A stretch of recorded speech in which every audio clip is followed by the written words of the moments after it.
ایشونو که میبینین ژاکوب فروید هستن، پدر زیگموند فروید، متولد سال 1815 در گالیسیا.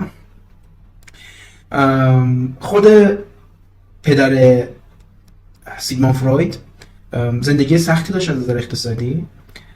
تصمیم میگیره تاجر بشه و تاجر پوست و پشم میشه و این ایده رو داشته که خب من نمیخوام که خانواده‌ام توی فشار مالی باشن و تمام تلاشش رو میکنه که در واقع ثروت افزایی کند.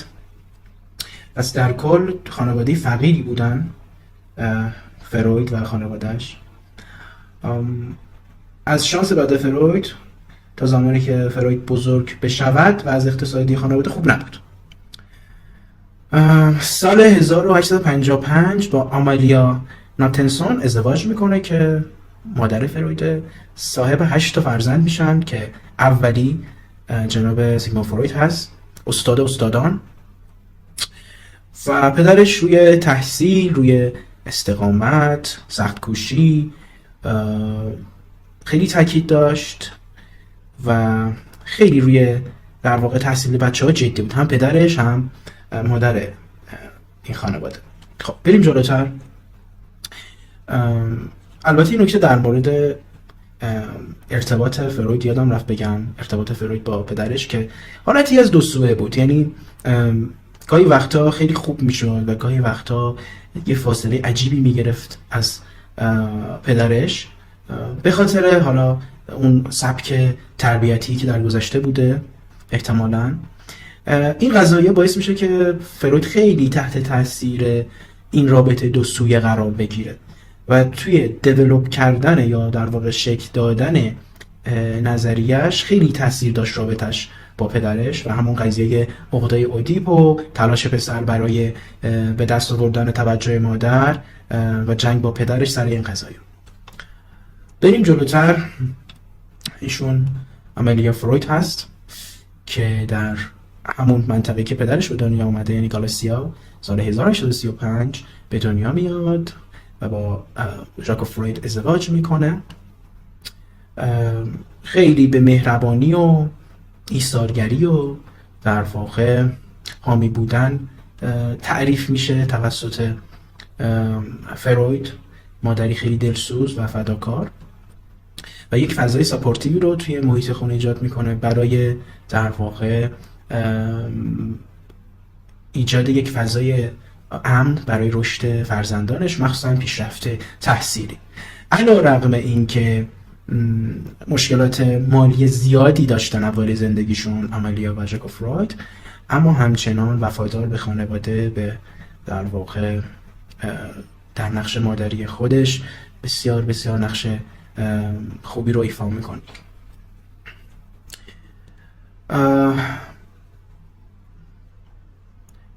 ارتباطی که فروید با مادرش داشت باعث ایجاد یک فضایی شد که متاسفانه، البته شاید اینم تحت تاثیر اون فرهنگی بوده که فروید توش بزرگ شد، مادرش توش بزرگ شد، اما اون حالتی از مرد سالاری، یعنی علیرغم اینکه پدرش مرد سالار بود، احتمالا مادرش هم مقداری از بها دادن به پسر خانواده و پسر بزرگ خانواده باعث شد که یک نگرش مرد سالارانه احتمالاً، خیلی با احتیاط دارم میگم، احتمالاً در پس نگاه فروید شکل بگیره و تئوریش هم رنگ و بوی مرد سالاری رو داشته باشه که بعدا میبینیم که با انتقادهای زیادی توسط تئوریسین‌های بعدی مواجه میشه. به خاطر تعداد بالای فرزندان، خانواده پرجمعیت باعث شد که دیدگاه فروید خیلی خانواده محورم باشد.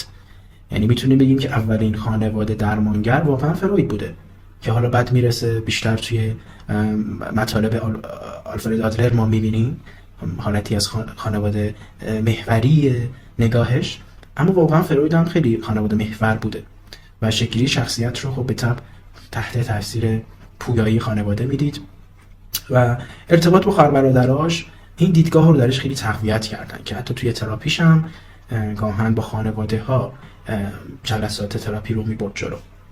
خب رسیدیم به زیگموند فروید سال 1856 6 می در فرایبرگ موراویا که الان جمهوری چک می شود، در این شهر به دنیا میاد.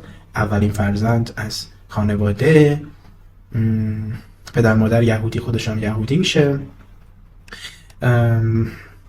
تعاملی که با خواهر برادرش داشت، با 7 خواهر برادرش، قطعا مسئولیت پذیری رو به وجود آورد که در بزرگسالی میبینیم که چطور نسبت به بقیه در واقع شاگردانش احساس مسئولیت داشت و خیلی درگیر ارتباط میشد، مخصوصا با کارل یونگ. علیرغم مشکلات اقتصادی که اوایل کودکی داشت، در واقع فضا رو واسش خیلی مهیا کردن که در آرامش بتونه که به تحصیلش بپردازه. خب دوران مدرسه فروید خیلی مهمه، چون در واقع پایه‌های نگرش و علایق فروید شکل میگیره در این مدرسه و به علایق و استعدادش پی میبره. یه مدرسه معروفی بوده، اسمش هم سخت بوده، کامونا، در وین، و اینجا بیشتر به ادبیات و زبانها علاقه پیدا میکنه و خیلی توی این زمینه سرآمد میشه، علاقه پیدا میکنه به علم، به فیزیک و تاریخ. معلمای بزرگی هم داشته که یه جوری اون استعداد یابی میکنن و اون آتشش نسبت به دانش رو میبینن. یکی از معلمایی که خیلی تاثیر گذاشت توی این مسیر هرمان بونیتز بوده که یکی از معلم‌های تاثیرگذار زیگموند فروید به حساب میاد. توی تفکرات انتقادی، یعنی توی شکل‌گیری تفکرات انتقادی فروید خیلی نقش اساسی داشته این معلم بزرگوار. چون این مدرسه زبان‌های مختلف هم درس میداد، باعث شد که فروید علاقه‌مند بشه به زبان آلمانی، فرانسوی، انگلیسی، لاتین و اینا رو کاملا مسلط بشه. مهارت چند زبانی او باعث شد که خیلی سریع بتونه که منابع مختلف رو در واقع مطالعه بکنه و با افراد مختلف، با پیشینه‌های فرهنگی و نگرش‌های مختلف صحبت بکنه توی اون مدرسه. به طور کلی دوران مدرسه تاثیر خیلی زیادی روی فروید داشت تا مسیرش رو در واقع پیدا بکنه توی زندگی و بدونه که میخواد چیکار بکنه در واقع. خب میرسیم به ازدواج زیگموند فروید با مارتا برنز. سال 1882 توی جمع دوستانه با هم دیدار میکنن و 4 سال بعدش با هم ازدواج میکنن. خانواده مارتا یه بک‌گراند بهتری داشت نسبت به خانواده فروید و اوایلش خیلی گارد گرفته بودن نسبت به فروید، ولی خب پافشاری های مارتا برنز باعث شد که این ازدواج صورت بگیره. هم فکری خیلی خوبی با هم داشتن، همکاری خیلی خوبی داشتن با هم دیگه توی در واقع هندل کردن مشکلات اقتصادی و همینطور جلوتر بحث در واقع جنگ جهانی بود و همیشه نقش حمایتی رو داشت تا آخر عمرش نسبت به فروید. توی سن 88 سالگی از دنیا میره سال 1951. جدا از اینکه یک همسر خوبی بود، یک همنشین فکری هم، یک شریک فکری هم برای فروید بود و اون رو تشویق میکرد توی حرفش تا بتونه که در واقع یک تئوری خیلی با ثبات‌تر و جامع‌تر یا ارائه بده. در زندگی فروید با مارتا برنز فصل خیلی مهمی توی در واقع این کتاب زندگی نامه فرویده که درونش هم عشق بود، هم فکری عقلانی بود و هم حمایت بی‌دریغ. مشارکت مارتا برنز توی در واقع صحبت‌های فروید باعث شد که دیدگاه‌های الهام بخشی رو نسبت به در واقع سیستم روان پیدا بکنه فروید. یعنی نقش مارتا برنز کم دیده شده متاسفانه توی این مکاتب در واقع ترجمه شده داخل ایران. اما مارتا برنز تاثیر خیلی زیادی رو روی شکل‌گیری نظریه فروید داشت، چون روزانه فروید با همسرش صحبت میکرد، یعنی به صورت وسواسگونه صحبت میکرد در مورد کشفیات و اون خودکاوی هایی که داشت و خب تایید هایی که از سمت همسرش میگرفت خیلی کمکش میکرد، یه اعتماد به نفس خیلی خوبی رو بهش میداد که بره جلو، چون میدونیم که نظریه فروید واقعا از سمت جامعه در آن زمان اصلا مورد پذیرش نبود و افرادی که حامیگر فروید بودن نقش بسیار بالایی توی مداومت فروید توی این پروسه داشتن. خب میرسیم به دوران دانشگاه فروید، دانشگاه وین که اواخر دهه 1800 از سراسر اروپا دانشجوی پزشکی میپذیرفت. فروید هم 1873 کارش رو با این دانشگاه شروع کرد و مشغول به تحصیل در رشته پزشکی شد. از همون اول هم شیفتگی خیلی زیادی به مغز و سیستم روان انسان داشت، خیلی علاقه به آناتومی، فیزیولوژیک و عصب شناسی داشت که کنار اساتید بزرگ مثل ارنست بروکه یه دیدگاه خوبی رو کم کم داشت شکل میداد نسبت به سیستم روان. یه جورایی ارنست بروکه هم استادش بود هم همکارش بود که جلوتر توی در واقع شکل‌گیری نظریاتش خیلی ازش کمک گرفت. کمک یعنی توی بحثا و اینا خیلی تونست که در واقع دیدگاهش رو مناسب‌تر شکل بده. توی بخشی از آموزش پزشکیش با بیمارانی که دچار مسائل روحی روانی بودن به هر حال سر و کار داشت و این تجربه باعث شد که کنجکاوی زیادی نسبت به سیستم روان پیدا بکنه و کم کم جذب این فضا شد. سال 1881 هم فارغ التحصیل شد، دکترای پزشکی در رشته نورولوژی رو دریافت کرد. پایان نامش هم در مورد نخاع مارماهی که نشون دهنده علاقه او به مغز و داستان سیستم عصبی بود. خب این هم از این. خب بریم سراغ کریر زیگموند فروید. شغلش به عنوان پزشک خیلی خوب تاثیر داشت توی شکل‌گیری نگرشش نسبت به سیستم روان و اون نگاه نورولوژیست بودن.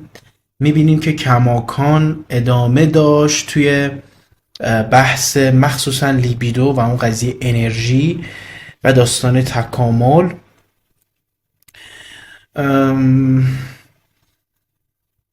اما اوایل کارش فروید بیشتر درگیر بیماری‌های مربوط به فلج مغزی و آفازی بود توی بیمارستان عمومی وین، ولی رفته رفته گرایش پیدا میکنه به در واقع بیماری‌های سیستم روان و اونجا با درمان هیپنوتیزم آشنا میشه و واسش خیلی جالب بوده هیپنوتیزم و آثار مارتین شارکو رو مطالعه میکنه. مارتین شارکو یه متخصص مغز و اعصاب بوده که به دلیل استفاده از هیپنوتیزم توی درمان بیماری هیستری شهرت داشت. بعد شروع میکنه به تفکر در مورد اینکه چقدر میشه واقعا این هیپنوتیزم رو به کار برد توی بیماری های مختلف. حالا اون موقع بهش میگفتن نوروز و سایکوز. نوروز در واقع جمعی از اختلال هایی است که در کارکرد فرد اختلال ایجاد میکنه و سایکوز در واقع بیماری هست که فقط اختلال عملکرد ایجاد نمی کند بلکه خیلی فراتر میره و باعث قطع ارتباط فرد با واقعیت می شود. در ادامه فروید علاقه پیدا میکنه، یعنی این داستان هیپنوتیزم علاقهش پیدا میکنه به مطالعه ضمیر ناخودآگاه. یعنی داستان ناخودآگاه قبلا بوده، فروید ناخودآگاه رو کشف نکرده بلکه اون رو توسعه داده. مطالب گذشته در مورد ناخودآگاه زیاد بوده و فروید اونا رو مطالعه میکرده، اما اینا رو خیلی خوب مدل بندی میکنه. یعنی داستان ضمیر ناخودآگاه رو خیلی خوب مدل بندی میکند و یک چارچوب قشنگی رو ارائه میده. مطالعات هیستری یکی از کتاب‌هاییه که سال 1895 با همکاری جوزف برویر نوشته میشه و یه جورایی پایه و اساس نظریه روانکاوی رو توش ما میتونیم پیدا بکنیم. در ادامه تعبیر رویاها و 3 مقاله درباره در واقع نظریه جنسی و همینطور کتاب من و هویت رو در واقع توی کارش میاره که اینا جهانبینی متفاوتی و انسانبینی متفاوتی رو در واقع شکل میده در مطالب مربوط به اون دهه در واقع علمی. اولین کسی که در واقع از تئوریش استفاده میکنه خود فرویده و در بالینگری خودش از تکنیک‌های تداعی آزاد و تحلیل روی استفاده میکنه. از طریق مطالعات موردی روی آناو و دورا، فروید در واقع اعتبار این مفاهیمش رو بیشتر میکنه و پتانسیل درمانی روانکاوی رو به نمایش میذاره. جلوتر جامعه IPA 1910 رو در واقع شکل میده. یکی از نقش‌های اساسی در شکل این انجمن رو داشته فروید و این فضا باعث شد که مفاهیم روانکاوی زودتر و بهتر و دقیقتر انتقال پیدا بکند در سراسر جهان. تاثیرگذاری فروید روی بقیه نظریه های شخصیت خیلی بالاست و یه جورایی شاید این با ارزش ترین نظریه است در بین بقیه نظریات. چرا؟ چون تأثیر گذارترین بوده. حالا این که برخی از این مفاهیمش رد شده است یا رد نشده است رو کاری نداریم، ولی در مورد ارزشمندی و تأثیر گذاریش میتونیم نمره خیلی بالایی رو به این تئوری بدیم. چرا که ما در ادامه وقتی که به بقیه نظریه ها میپردازیم متوجه تأثیرگیری تئوریسین های مختلف از فروید خواهیم شد. خب بریم سراغ شاگردهای فروید. اولی کار یونگ که شهرت خیلی زیادی در بین بقیه شاگردهای فروید داره. در ابتدا ارتباط خیلی خوبی رو از نظر ذهنی با فروید داشت، ولی رفته رفته نگرشش متفاوت تر شد و یه جورایی مقابل فروید وایستاد به خاطر تاکیدش روی مفاهیم ماورایی و داستان ضمیر ناخودآگاه جمعی. علت جدایی فروید از یونگ به ایده هایی که اینا داشتن ختم نمیشه، اما همیشه سرپوشیده ماند. چرا؟ چون کارل یونگ یکی از شاگردهای مورد علاقه زیگموند فروید بود و یه جورایی میراثدار خودش میدونست کارل یونگ رو. آلفرد آدلر رو میبینیم که بیشتر روی داستان روانرنجوری و تأثیرات تجربیات دوران کودکی و شخصیت روانرنجور با فروید مطالعه داشت، اما رفته رفته اونم مکتب فکری خودش رو ایجاد کرد و تاکیدش روی عوامل اجتماعی و قدرت و برتریجویی و داستان عقده حقارت نظریه خودش رو از نظریه فروید مستقلاً جدا کرد. ساندروس فرنس یه جورایی هم دوستشه هم شاگردشه، خیلی چیزا از فروید آموخت. روی تروما و درمان و اهمیت همدلی در مورد افرادی که دچار تروما هستن با فروید کار کرد. آنا فروید که دختر فرویده و بیشتر روی روانشناسی روانکاوی کودک کار کرده با فروید و همینطور داستان مکانیزم‌های دفاعی. و ارنست جونز روانشناس بریتانیایی که نقش خیلی زیادی توی گسترش دیدگاه فروید در کشورهای انگلیسی زبان داشت و در مورد نظریات و بیوگرافی و هر چی که مربوط به فروید نوشت و یه جورایی بیشتر شناسوند فروید رو به جهان.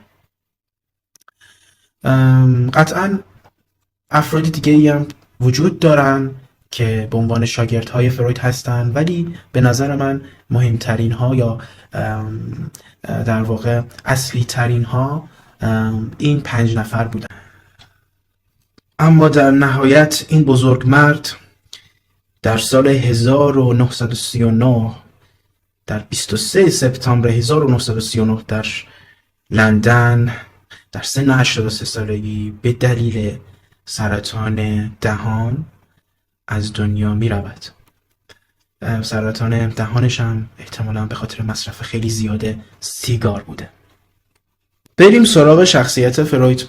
اولا که فوق‌العاده کنجکاو و عاشق یادگیری بود. از همون اول کودکیش علاقه به ادبیات، فلسفه، علوم تجربی، پزشکی، به زبانهای مختلف، عصب شناسی، روانپزشکی، انسانشناسی، تاریخ، همه اینا جمع شد و یه دیدگاه نوین و جامعی رو نسبت به انسان پیدا کرد و اونو ارائه داد تحت عنوان روانکاوی.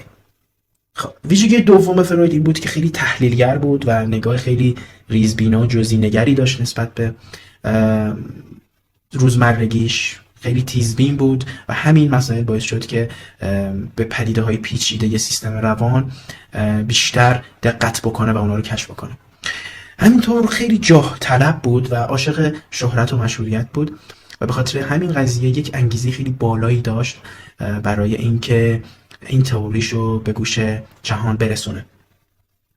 اما خب توی رفتارش هم مقداری پیچیدگی بود و همین تناقض رفتارش یه خورده بقیه رو گیج میکرد. شخصیت درونگرایی داشت اما گاهن آدم رو مواجه میکرد با یک سری رفتارهای غیر قابل پیش بینی، اما در نهایت این پیچیدگی و تضادها نمودش شد یک خودکاوی عمیق و در نهایت در دیولپ شدن اون تئوری شخصیت خیلی کمک کننده بوده.